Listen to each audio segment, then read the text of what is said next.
Hello guys, welcome back to another Death Frontiers video. Today I'm gonna be showing you my .40 SW pistol bossing revolver build. So let's get straight into it. Alright, so the first thing we're gonna get into is, as always, skills and gear. Alright, so we have Sprinter 5. Why Sprinter 5? Because I was always a sprinter. I just prefer sprinter. It's a personal preference. You can go for jogger if you want, completely up to you. Pistol Expert 5 because we're using pistol, and Hunter 5 for that headshot damage because we're focusing on headshot damage.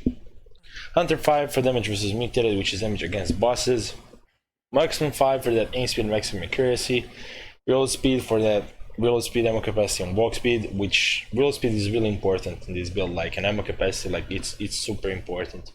Quick shot 5 for that aim speed and attack speed. Toughness 5 for the health, which is really important because enemies can deal a lot of damage to you, so you do not get one shot. So I highly suggest you to advise you to get the toughness 5 if you do not have to yet. A jogger 5, I have jogger and sprinter combined. Here's the reason why. When you sprint, like, it takes some time to get to the full sprint speed, right? It takes like half second for sprint to get to the full speed. This is where jogger comes in handy, you know, so we have some speed before we get to the full speed, so the enemies cannot get to us. So I find jogger and sprinter combined really useful, and I highly advise you to have them both if you do not have. So I think one without the other is not going well, so I highly suggest you to have both.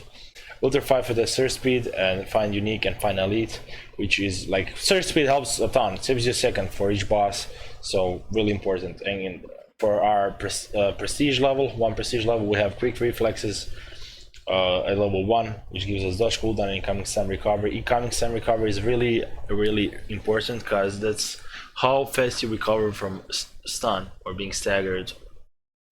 So we would have quick reflexes 5 here, and probably the last skill point will go to exterminator or maybe aim for the heart. Not sure which one yet, but have in mind this is not the end game build, so things will change. So this is how it is right now. All right, those are the skills. Let's get into the gear. This is our pistol, weapon ammo capacity, sprint cooldown, maximum accuracy, headshot, and mutated. So the important stats are headshot, mutated, ammo capacity. Maximum accuracy is something extra. If you can get that, it's great. If not, it's completely alright. You want to have headshot, mutated, reload speed, and ammo capacity on your pistol, or headshot, mutated, reload speed, and damage versus infected, so you can one-shot most of the infected or zombies. For the joggers, these are the joggers that we have. We have triple sprint stats, incoming damage, and inventory. Have in mind, your leg piece doesn't have to be like mine. It can be just triple sprint stats and incoming damage, because something like this is quite hard to get. Elite leather jacket, incoming inventory, incoming stun recovery, and health. So you want to have on your jacket incoming damage, you want to have inventory, incoming stun recovery, and health. Plus, if possible, incoming stun threshold or visibility range, but incoming stun threshold will be better, much better. Your stats, you want to have at least minimum 25 incoming, inventory at least 40, incoming stun recovery at least 40, and health at least 40. As you can see, mine is not at the minimum, like health is not 40, but incoming stun recovery is at least. So 3 stats are as they should be, but yeah, 4th one is not, but it's alright. Red band, I'm using this because it gives headshot, maximum accuracy, reload speed, and mutated, and I think it's everyone can get it. So I was like, I'm gonna fit it into the build, and works quite well, you know. And that maximum accuracy helps quite a lot, so why not? But would it be better to have ammo capacity instead of it? Yeah, definitely. So headshot, mutated, reload speed, and ammo capacity is like desired stats. But since it's really hard to get a head like that with high stats, we went with red band. Gloves, pretty much the same thing. You want to have headshot, mutated, reload speed, ammo capacity, or headshot, mutated, reload speed, dangerous is infected, or headshot, mutated, infected, and ammo capacity, or as what I have. Any of these are alright. So it's not the perfect stats, but hey, it's useful. I couldn't find anything better, so we're using this at the moment. Elite trainers, triple sprint stats, jog speed, and footsteps noise radius. We do not care about footsteps noise radius. We care about triple sprint stats and jog speed. That's what's important to us. We want to have at least 20 sprint cooldown, 20 sprint speed, and 40 sprint duration, and 20 jog speed. That's the minimum. Like, I'm trying to get the trainers with like at least 23 like sprint cooldown, sprint speed, and like 45 sprint duration. and like 23 jugs, but quite hard to find one. And military day pack, this is the relic one, has -3 movement speed and a +50 inventory capacity because of a webbing pouch. Is the normal one, which is another relic one. The relic ones you cannot get from the regular loot spot, you can only buy it from the market, from the players. The normal military day pack will have +40 inventory and -5 movement speed. So that's the gear pretty much. Let's get straight into business. Let me show you how this build works against bosses. So let's go.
Alright, so now we're gonna talk about some things that you should know about the build, full stats and things like that before taking this build. And I also forgot to show the statistic, so I'm gonna show it right now. Alright, this is our statistic. You wanna have 2 sprint stats, mutated incoming damage if you can. Doesn't have to be in game marathon, but if you can get those stats on the statistic, that's great. Or just sprint speed, mutated incoming should be alright for the start. Right, so that's our statistic. I'm sorry, I forgot. Right, so let's go to the full stats as promised. Right, so this is our weapon. We deal 42 headshot. We deal 7.5 body damage. Attacks per second 174. Almost 2 seconds stun duration. Aim time 0.33. Reload time 1.57. Clip size 15, which is really great. If you can get it to like 18 or close to 20, that's great. Maximum accuracy 95, which is more than enough. If you can get it like to like 80, that's more than enough. This is like more than enough, definitely. 99 aim speed, which is like anything up like 100 or above, that's more than enough. Reload speed, great if you can get it to 100 or above 100, that's really good. Ammo capacity, try to get it to 100 or above, that'll be great. And headshot damage 115, 120, that would be great to have. What else? Damage versus mutated 197. Try to get it to 210, like 215. That's like that's gonna, you'll see a big difference in damage. Should help you quite a lot. Or even 220. Try to get that. But yeah, we're like 20% off, like to have like a really good damage versus mutated. 230% is the maximum, so we are 33% of the maximum. 113% health, 50 surge speed, 75 XP gain, 149 inventory capacity, minus 65 incoming damage. So this is the minimum incoming damage like you must have. Like if I mean, it's not like, try to get at least 40 to 50, but this is like 65 is like where it's like you're quite tanky. But like 70, like if you can get 70 or above, that's great. Like 70 incoming damage, I highly advise you to get that. Incoming stun recovery, I highly advise to have like at least 75 with just quick reflexes, and then get some from the body piece or the legs. So I highly advise you to have above 100 if you can. Movement speed, jog speed 48. You don't need more than 4 jog speed if you're a sprinter, so this is alright. 25 walk speed, 92 sprint speed. Once you have 90 sprint speed or above, you're safe from all the bosses. This is like, you won't have to worry about any kind of a boss. This is like really easy to avoid all the enemies. 151 sprint duration, once you have 120 or above, that's great. And 75 sprint cooldown, that's maximum. Like if you can get 65 sprint cooldown, that's more than enough. And 8 dodge cooldown, which will have like 35 once we get the quick reflexes to 5. So those are the full stats. Let's talk about some things. As you saw, the revolver is using .40 SW rounds, which is quite cheap rounds, so you can save a lot of money on those rounds, and you can kill bosses quite fast. As you saw, the only problem that we have with bosses is like was spined enemies. Like you saw the Tendril, that was like the only problem that we had with. So spined and optic enemies are the only problem with this build. Like everything else is really easy to kill. Attachments, I would use elite grip tape on if you have a godlike stats. Like if you have like a headshot, mutated, I don't know, ammo capacity and like reload speed, or like headshot, mutated, damage versus infected, reload speed, something like that. And really high sets, like all the sets above 40%, I do get the elite grip tape. If not, I do get just improved grip tape. So have that in mind. Why elite grip tape? Because you want to have as much as aim speed, and the reload speed helps a lot on the pistols, so you can reload as fast as you can. So that's for the attachments, and that's pretty much, you know, everything you need to know about the build. I think the build is really good. It's cheap, and you know, it's not the meta build. It's not like some insane clear speed or anything. But for somebody who's like struggling with cash, you want to have a decent build, I think this build works quite well. So yeah, that's it, guys. Make sure you follow me on Twitch, where I stream every day. Make sure you follow me on socials, which I'm gonna leave all down in the description of this video. And thank you so much for watching, as always, guys. I'm gonna wish you a great day and stay safe till the next time, guys. Peace.